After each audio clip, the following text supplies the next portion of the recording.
nome é Felipe, professor de Geografia do Força Máxima. A gente vai fazer o plano de estudo aqui da prova 02, beleza? Vamos lá, questão número 1.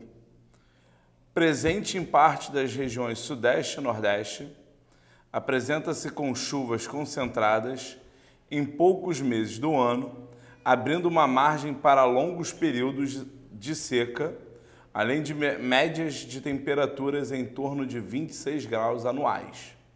Tais condições favorecem o predomínio da vegetação xerófila. Pergunta: as condições climáticas acima mencionadas fazem referência a... A questão te dá uma dica bem clara, que é a dica de que olha a última frase do texto. Tais condições favorecem um predomínio de vegetação xerófila. Daí você já quase mata a questão. Se você lembrar o que é vegetação xerófila, que é aquela vegetação de cactos, né? São vegetações que, devido ao clima em que elas estão inseridas, elas precisam desenvolver estratégias para manter o máximo de água retida que ela possa, para não perder para a atmosfera. Imagina você, estou num clima quente e úmido. Eu não preciso me preocupar tanto com a falta de água, porque eu tenho essa abundância, clima úmido. Então, você pega lá folhas latifoliadas. Já no caso da xerófila, ela está submetida a climas rigorosos, semiárido, árido algumas vezes. Então, é um clima onde a falta de água é marcante. Então, ela desenvolve algumas estratégias. Quais são elas? Raízes profundas para captar essa água lá no fundo do lençol freático, lá no fundo do solo, nas camadas mais profundas do solo, tentando assim captar água que não seja via por chuva e atrofiar suas folhas. O que é o espinho? O espinho é uma folha atrofiada que diminui a sua área de contato com a superfície, diminuindo assim a perda, né? Na atividade de respiração, ela diminui a perda de água para a atmosfera. Então, a xerófila aí, ela é uma vegetação claramente de clima semiárido e árido. Ou seja, no caso da questão, como ele aponta Nordeste, tá? E algumas partes do Sudeste, a gente já pode estar indicando aí um clima semiárido nordestino. Vamos lá. Letra A, clima subtropical seco. Nada a ver, né? Subtropical seco. Nessa região lá mais ao sul do Brasil e algumas outras regiões do centro-oeste brasileiro. Não faz sentido a questão. Letra B, ao ambiente desértico de algumas poucas áreas do país. A Caatinga e o Centro-Oeste são áreas, né, que apresentam alguma secura, alguma condição de semiárido, mas não chega a ser desértico, tá?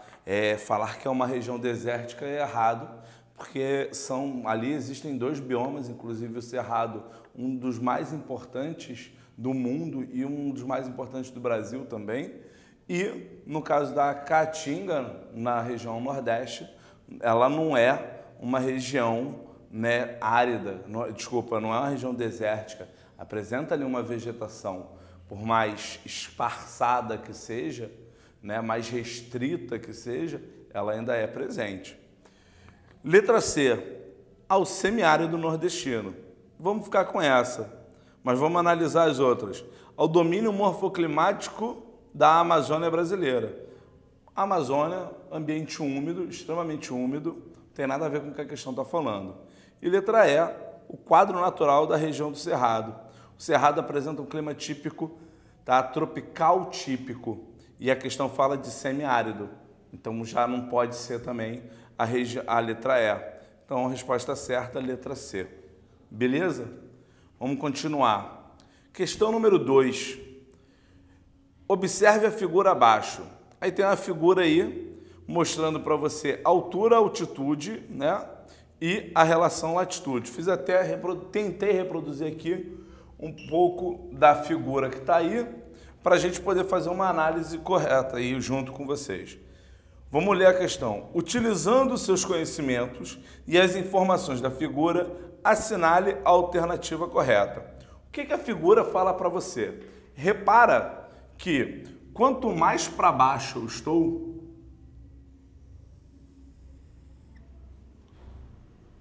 eu tenho maior concentração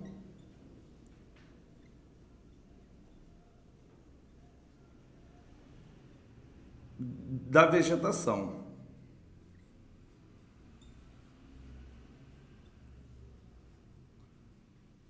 E conforme eu vou no sentido oposto, eu vou subindo,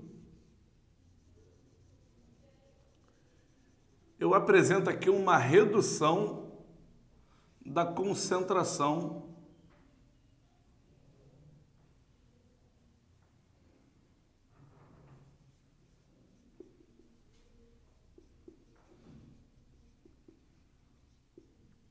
da vegetação.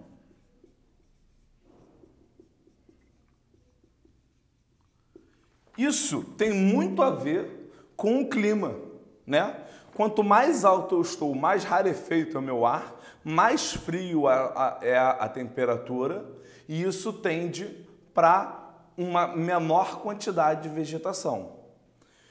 Quanto mais próximo eu estou, né, da região do Equador, mais quente eu estou. Estando mais quente, eu estou mais o quê? Estou com maior abundância de água, maior abundância de luz. Isso permite, tá? Uma relação aí com maior quantidade de vegetação. Repara que eu botei aqui para você altitude. E eu não estou falando de altura, porque o gráfico ele vai trabalhar essa linha aqui, ele tá? Se você olhar aí, gelo e neve, tundra, taiga, ele vai descendo. Isso aqui que ele está trabalhando, essa linha, tudo isso é o quê? A latitude. Isso é latitude.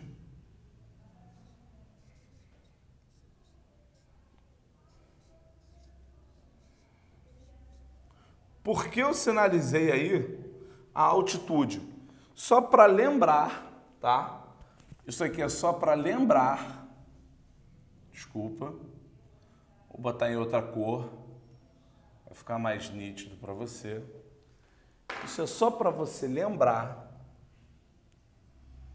que a altitude também pode corroborar para redução da vegetação.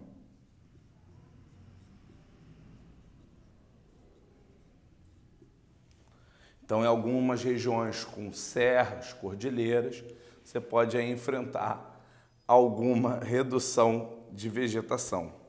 Então, vamos lá.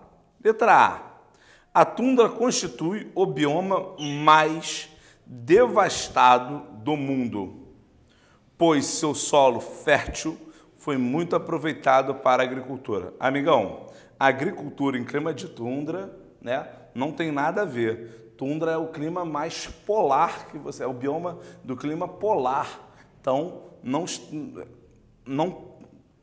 enfrenta e não corrobora, não encaixa, né, com a agricultura que precisa de um clima bem mais úmido, bem mais ensolarado. Letra B. As savanas localizam-se entre o bioma da floresta tropical e a taiga, apresentando reduzida biodiversidade. A savana ela é rica em biodiversidade, tá? Obviamente não é uma floresta amazônica, mas ela é rica em biodiversidade. E não tem nada a ver com taiga. Taiga é do clima temperado, savana é do clima tropical. Então não faz sentido.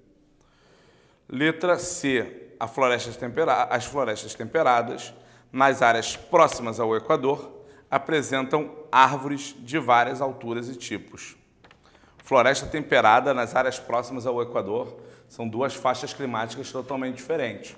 Vamos lembrar aqui, rapidamente, então, algumas coisas importantes.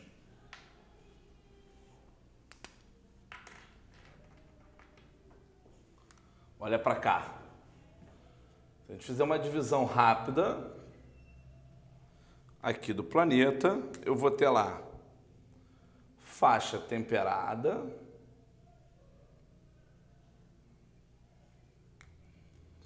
faixa tropical,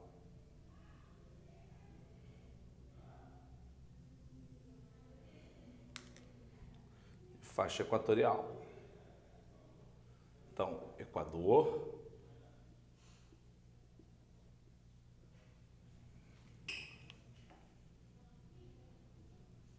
trópico, trópico,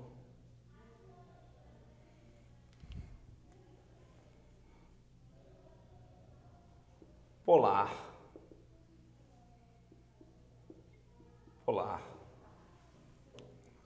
e temperado.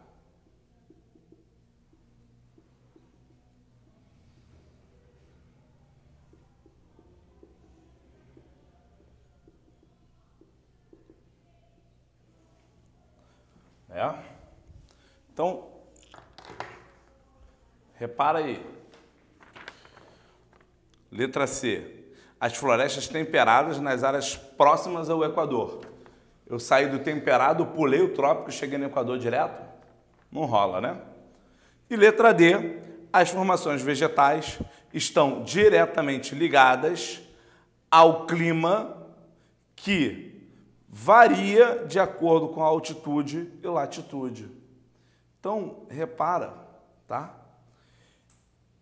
As formações vegetais diretamente ligadas. Olha o desenho que eu mostrei para você. Fui subindo, fui diminuindo a vegetação. Fui descendo, fui aumentando a vegetação. Exatamente o que a letra D está respondendo. Beleza? Até aí, ok? Resolvido. Questão número 3. Vamos lá. Numere as colunas relacionadas à vegetação e suas características. Aí ele dá aí 6 tipos de vegetações. Floresta de coníferas, número 1. Número 2, vegetação mediterrânea. Número 3, tundra. 4, pradaria. 5, savana. 6, estepe. Então vamos começar. Vegetação rasteira do ciclo vegetativo curto.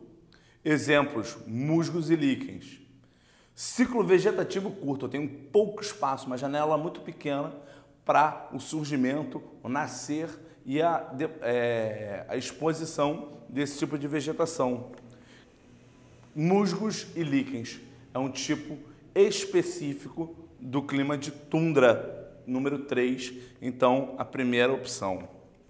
Segunda opção, vegetação herbácea, tá? Lembra, rasteiras, esparsa e ressecada.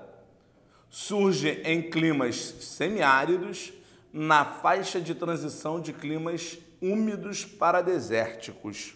Rapaziada, vegetação herbácea são aquelas vegetações, né, de porte pequeno, porte baixo, né, é menor que o arbustivo.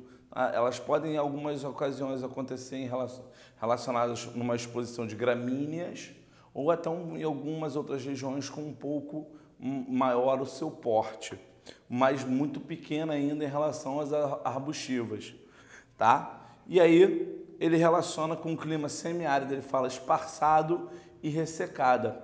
Claramente, a número 6, as estepes, aquele tipo de vegetação, né, que ela vai acontecer entre ambientes de clima um pouco mais frio, mas ainda seco, tá? Numa região de transição, e uma região de transição muitas vezes relacionadas a um solo mais pedregoso, um solo mais árido, um solo de difícil ocupação. Beleza? Próximo parênteses aí. Formação florestal típica da zona temperada é conhecida como taiga e predominam os pinheiros. Pô, essa é mole. Floresta de coníferas. Floresta de coníferas é aquela taigas, tá? Ele já te dá a indicação aí, né? Lembra, climas temperados é muito típico. Floresta boreal ou taiga, floresta de coníferas. Beleza? Então, ele te dando a referência de taiga e falando do clima temperado, não tem como ser outro. Pinheiros também é característico desse tipo de bioma aí. Questão próximo parênteses. Vegetação esparsa que possui 3 estratos: arbóreo, arbustivo e herbáceo. Predomina em regiões de clima mediterrâneo. Rapaziada, clima mediterrâneo, tá? É vegetação mediterrânea. Não tem como ser outro, né? Acho que aí ficou direto, fácil. Próximo. Formação herbácea, composta por capim, que aparece em regiões de clima temperado continental. Pô, pradaria, né? Aquelas regiões no sul, na Patagônia é muito comum, tá? Esse tipo de vegetação. Uma região temperada, mais fria e aquela é nítido, é bem característico de lá, que ela é um capim um pouco mais alto, mas que ele comporta, né? Ele varia, movimenta bastante de acordo com o vento. Então, o vento até forte nessa região deixa desenhado umas paisagens bem marcantes nessa região um pouco, né, de clima um pouquinho temperado, mas também é um pouco árido, não tem tanta abundância de chuva, né? Se você for mais para o sul da Patagônia, aí rola uma intensidade maior de chuva, mais para cima vem diminuindo um pouco, tá? E 5, vegetação complexa que surge por influência do clima tropical, alternadamente úmido e seco. Ocorre na África, e abriga animais de grande porte, como leões, elefantes e girafas. A questão já falou para você que é savana, né? Esses tipos de animais, ela te falou os animais, falou que é na África, amigo, não tem como você não matar essa daí, beleza? Então, assinale a alternativa que contém a sequência correta. Letra C, resposta certa, beleza? 4. Assinale a alternativa que associa corretamente um tipo climático ao tipo de vegetação tipo de vegetação zonal que ele corresponde. Então ele dá aí a zona climática e ele quer saber o tipo. Letra A, clima equatorial, vegetação esclerófila, chaparral. Galera, esclerófila não tem nada a ver com clima equatorial, tá? Ela é um tipo de vegetação muito mais comum em áreas mais áridas. No Cerrado, por exemplo, tem a vegetação esclerófila, tá? Lembrando os tipos de vegetação esclerófila, são aquelas vegetações com galhos mais tortos, tá? Suculentas, com umas folhas mais suculentas, beleza? E ele também fala uma parada de chaparral. Chaparral é um tipo de vegetação do clima mediterrâneo, tá? Então, esquece isso daí. Letra B, clima tropical, savanas. Vamos pausar aí. A gente sabe que savanas é de clima tropical, mas vamos olhar as outras. Letra C, clima mediterrâneo, florestas temperadas, caducifólias. Não vai rolar porque o bioma, a vegetação do clima mediterrâneo é o chaparral. E mesmo assim, as temperadas caducifólias, elas ocorrem em florestas temperadas, mas elas têm, né, são os pinheiros, são vegetações de maior porte que não correspondem ao clima mediterrâneo. Clima temperado, florestas pluviais tropicais.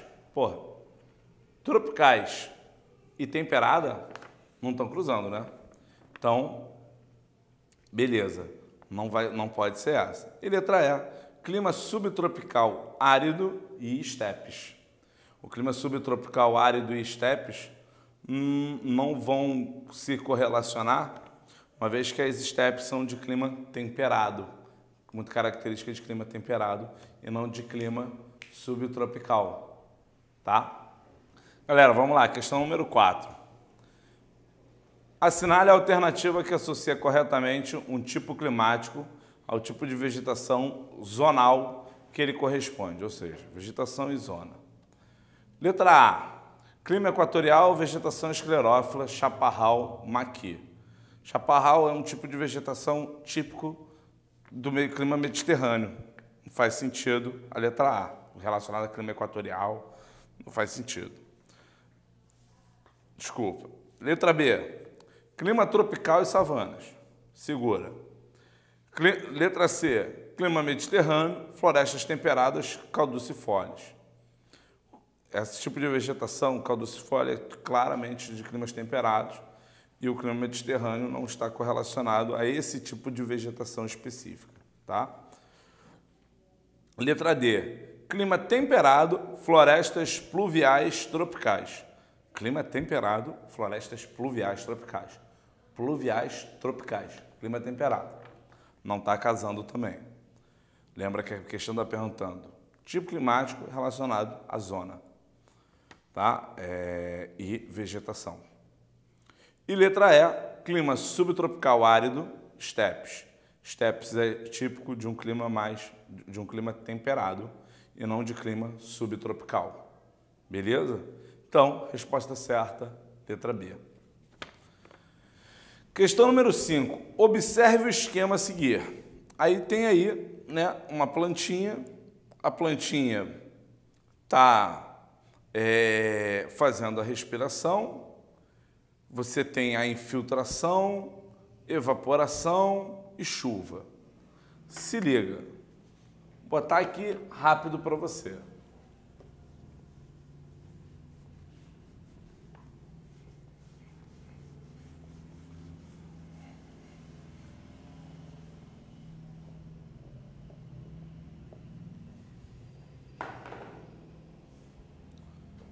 Tem aí solo, aí vai ter a vegetação,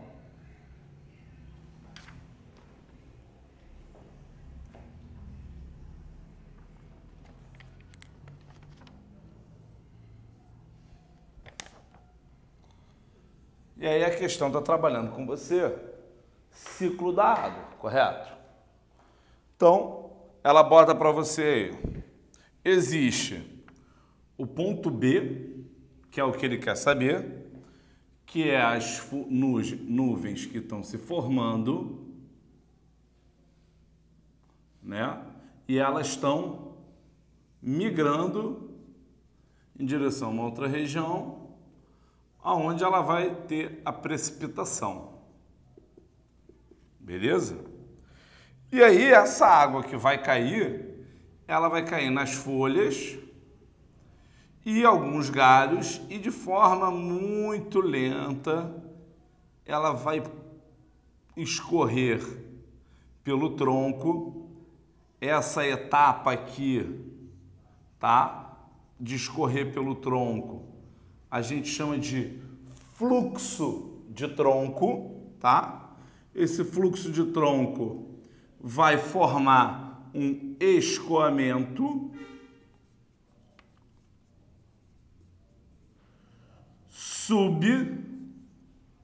superficial. Beleza? O que a questão está trabalhando aí? Ela está trabalhando a relação de infiltração.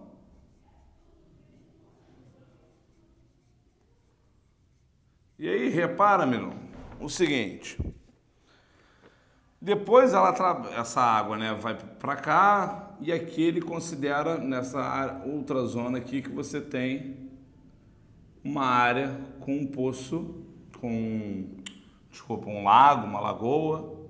Ele não diz bem o que é isso. Essa água ela pode ir em direção à lagoa, ela pode ir em direção ao lençol freático. Existe um escoamento superficial, tá? Em áreas vegetadas com menor escoamento superficial e maior escoamento subsuperficial. E quando você não tem vegetação, é o inverso. Menor escoamento subsuperficial dentro do solo e maior escoamento superficial. Aí vamos lá. Essa água vai evaporar.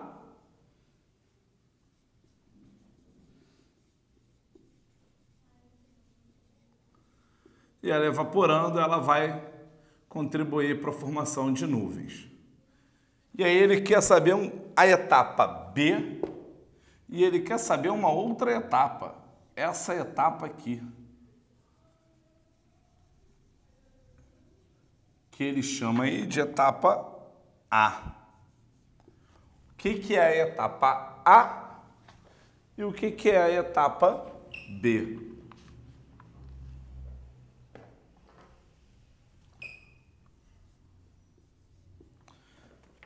Aí ele te dá as opções aí, né? Letra A, evaporação e precipitação. Precipitação é essa etapa, não é a B, porque aqui ainda está na formação de nuvens, é a transição entre enquanto a nuvem está se formando, ganhando umidade, e quando ela satura, não consegue mais segurar o peso da chuva e ela precipita, não é a etapa B, é um período antes, uma etapa antes, e existe a etapa A, que ele está chamando de evaporação, e a evaporação está aqui na região desse corpo hídrico. Não tem nada a ver com o da vegetação. Letra B é diluição e pluviosidade. Pluviosidade, diluição, não tem nada a ver com o que a questão está tratando. Aí, aqui está a sacada. Você tem que lembrar que a planta, na sua respiração, ela elimina água. E quando ela elimina a água, ela tem um nomezinho. Esse processo é a evapotranspiração, que é a área A. Tá? A etapa A é a evapotranspiração.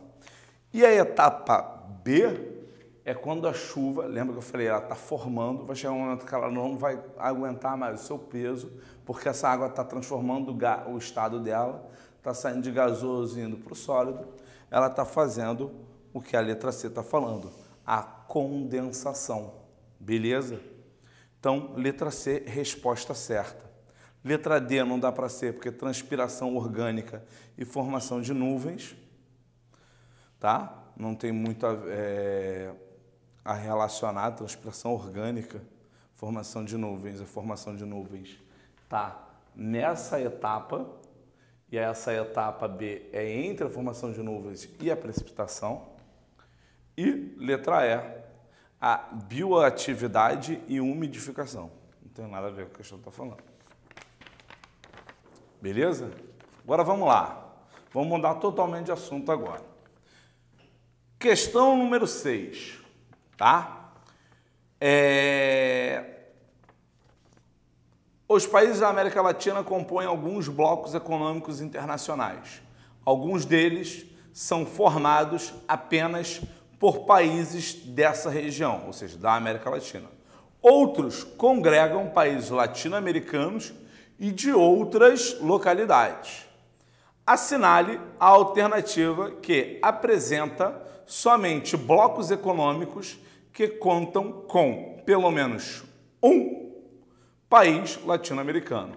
Letra A, Mercosul, ALCA e ASEM. Galera, Mercosul, países sul-americanos, a ALCA nem existe, tá? Então não pode ser. Letra B, ALAD, NAFTA e SEI.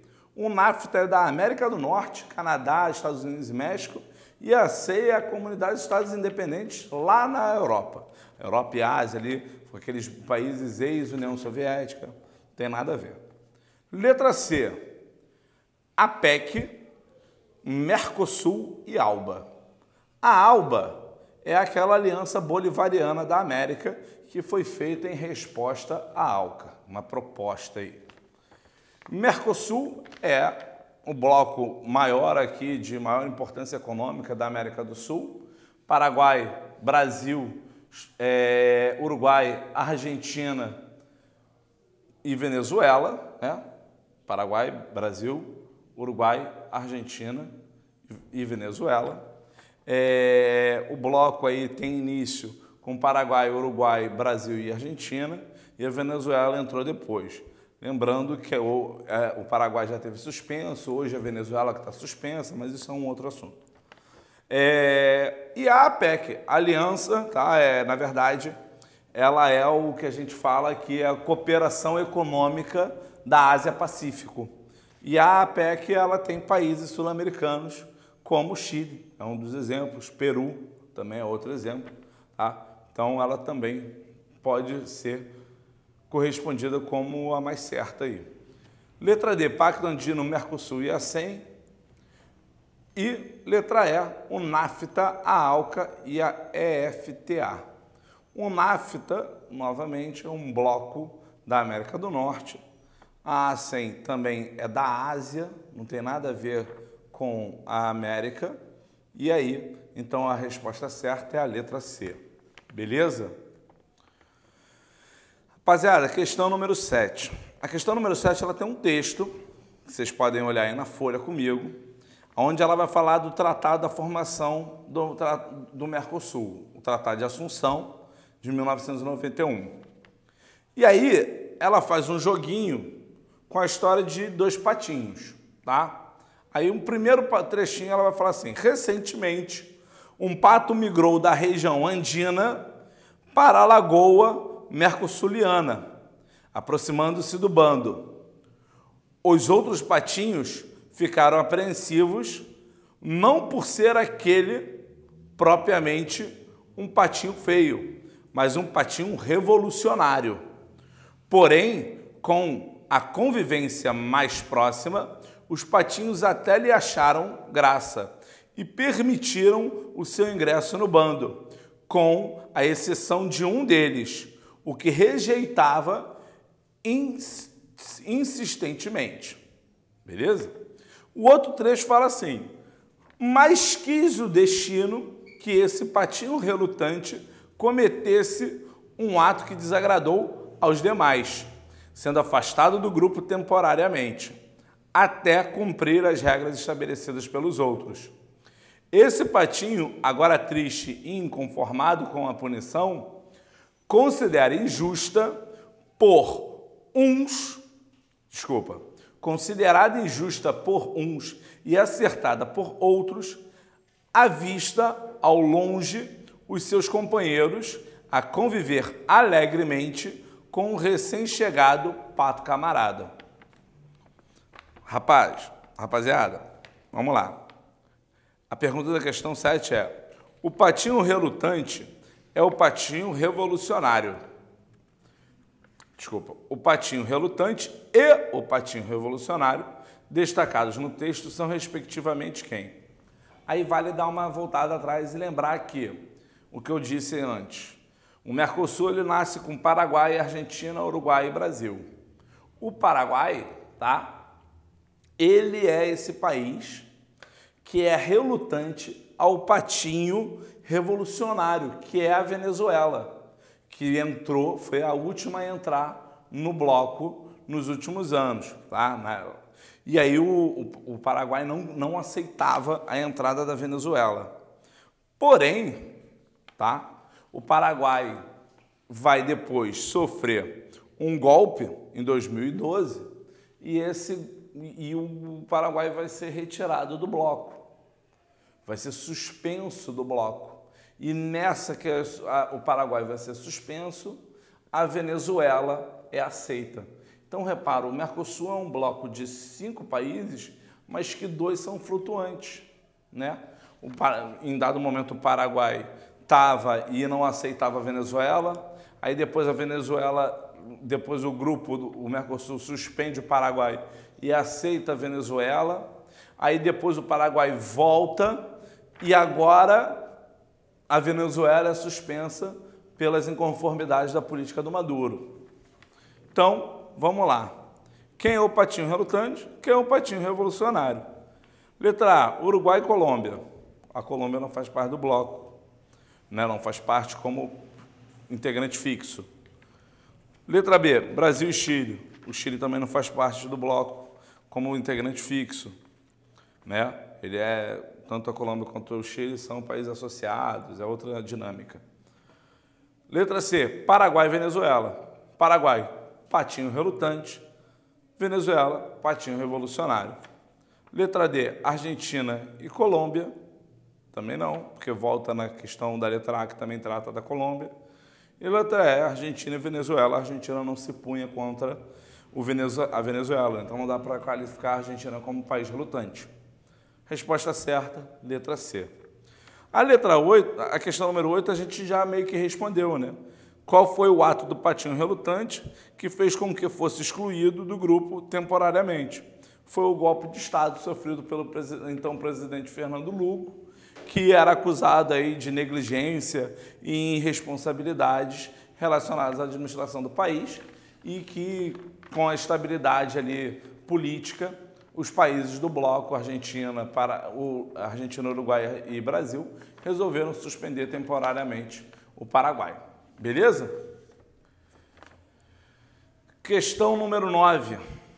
Tem um texto, assinale a alternativa que preenche corretamente as lacunas do texto abaixo, na ordem em que aparecem. A América Latina ocupa posição periférica na economia mundial. Os países da região, ora, adotam políticas que reforçam esta sua posição, ora, defendem propostas alternativas em relação às economias centrais. Uma das políticas das economias centrais para manter a posição periférica dos demais países é a espacinho, e um projeto internacional destinado a inibir iniciativas da autonomia, de autonomia e integração dos países latino-americanos é outro espacinho. Então, olha aí. Letra A, neoliberal, Acordo de Livre Comércio das Américas, ALCA, gabarito. Né? Uma das políticas das economias centrais para manter a posição periférica dos demais países é a neoliberal. É um tipo de estratégia, né? É difícil afirmar que toda política neoliberal é para manter países periféricos em estados periféricos, né? Mas ela, por ser uma política mais hegemônica e hoje, na atualidade, por ser desenvolvida a partir de países, né, hegemônicos também, ela acaba, por estratégias empresariais, estratégias de mercado, impondo sobre os países periféricos uma dependência tecnológica, gerando a eles também uma condição de periféricos. Beleza? Letra B, liberal e Comissão Econômica para a América Latina, CEPAL. Nada a ver, tá? Até porque o liberal a gente já, né, perdeu lá atrás. Letra C, populista e o mercado comum do Cone Sul. Populista não encaixa bem, até porque hoje, se existem estados populistas, eles são muito mais, digamos, periféricos, de classes periféricas, do que de classes hegemônicas, né, países chamados ricos. Letra D, socialista e Associação Latino-Americana de Livre Comércio, ALAC, desculpa. Socialistas, né, não são claramente países ricos, né? Tirando a China, que tem uma política de socialismo de mercado, não é bem socialista, né? Você tem outros países aí não socialistas, mas que se aproximam do modelo, né? Ficam ali quase numa linha muito mais ditatorial, né? Que são de classes periféricas. E letra E, nacionalista e Organização dos Estados Americanos.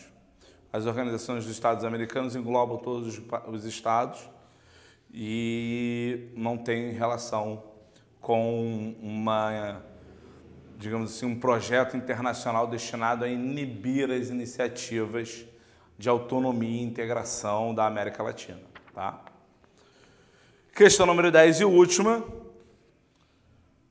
Sobre os países que compõem o Mercosul e suas relações comerciais, assinale a alternativa incorreta. O Mercosul foi criado com o objetivo de ampliar o comércio entre os países membros, através da redução ou eliminação das tarifas alfandegárias. Exatamente isso, está correto, não pode ser essa. Letra B. Os membros associados ao Mercosul são Chile, Bolívia, Equador, Peru, Colômbia, Guiana e Suriname. Aí volta lá a questão número 7 que eu estava trabalhando, né, que eu falei da Venezuela, da Colômbia, são estados associados, exatamente. Tem 4, né, fixos, permanentes, os que fundaram o grupo. A Venezuela entra depois, mas existem ali outros estados que têm parcerias especiais com o Mercosul, que é os chamados Estados Associados. Letra C. Em 2004, o México ingressou no bloco como membro observador. Corretíssimo, tá? Em 2004, o México se aproximou aí da América do Mercosul. E letra D. O Mercosul, ainda hoje, não é considerado um bloco econômico constituído por uma união aduaneira. Pelo contrário, talvez seja o que seja mais forte dele, seja a união aduaneira. A gente tem pouca integração física, mas a união aduaneira talvez seja o que é mais forte do bloco. Então, resposta certa, letra D, que é a incorreta, né? Falou, galera? Um abraço e espero aí que tenham ido bem. Um abraço.